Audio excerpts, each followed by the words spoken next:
জগদ্ধাত্রী পুজো কেন করা হয় চলুন জেনে নিই। মা জগদ্ধাত্রী পুজো মূলত করা হয় অহংকার এবং জ্ঞান ও ভয় দূর করার জন্য, যাতে মানুষ বিনম্র, জ্ঞানী ও ন্যায়ের পথে চলতে পারে। জগদ্ধাত্রী পূজার কারণ ও তাৎপর্য। 1 নম্বর হচ্ছে ধারণ করার প্রতীক। জগদ্ধাত্রী মানে জগৎকে যিনি ধারণ করেন।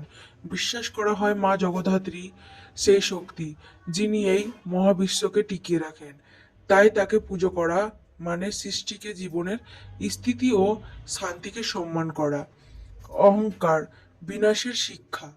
কথিক আছে ইন্দ্রদেব নিজের শক্তিকে গর্বিত হয়ে পড়েছিলেন, তখন মা দেবী তাকে শিক্ষা দিতে জগদ্ধাত্রীকে রূপ নেন। তাই এই পূজা মানুষকে শেখায় অহংকারী পতনের মূল। সত্য সত্যি হলো নম্রতা ও ভক্তি। 3 নম্বর হচ্ছে দুর্গার শান্ত রূপ। দুর্গা পূজার পরে কার্তিক মাসে মা জগদ্ধাত্রী পূজা করা হয়, কারণ তিনি দুর্গার শান্ত ও স্থিতিশীল রূপ। যেখানে দুর্গা যুদ্ধের প্রতীক, সেখানে জগদ্ধাত্রী শান্তি, স্থিতি ও ধৈর্যের প্রতীক। 4 নম্বর হচ্ছে জ্ঞান ও আত্মনিয়ন্ত্রণের প্রতীক। মা জগদ্ধাত্রীকে সাদা বস্ত্র ও মুক্তায় সজ্জিত অবস্থা দেখা যায়। এটি জ্ঞানের, পবিত্রতার ও আত্মনিয়ন্ত্রণের প্রতীক।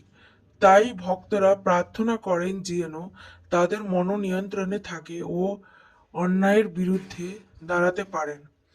5 নম্বর হচ্ছে সমাজের ঐক্য ও আনন্দের প্রতীক। চন্দননগর ও কৃষ্ণনগর, হুগলি, নদিয়ার এই পুজোর সময় মানুষ ধর্ম জাতি নির্বিশেষে একত্রিত হয়। তাই এটি ঐক্য ও ভ্রাতৃত্ব ও আনন্দের উৎসব হিসেবে ধরা হয়। আরও তথ্য জানার জন্য চ্যানেলটি সাবস্ক্রাইব করে রাখুন, আর আমার ভিডিওগুলি ভালো লাগলে লাইক কমেন্ট শেয়ার করে দিবেন।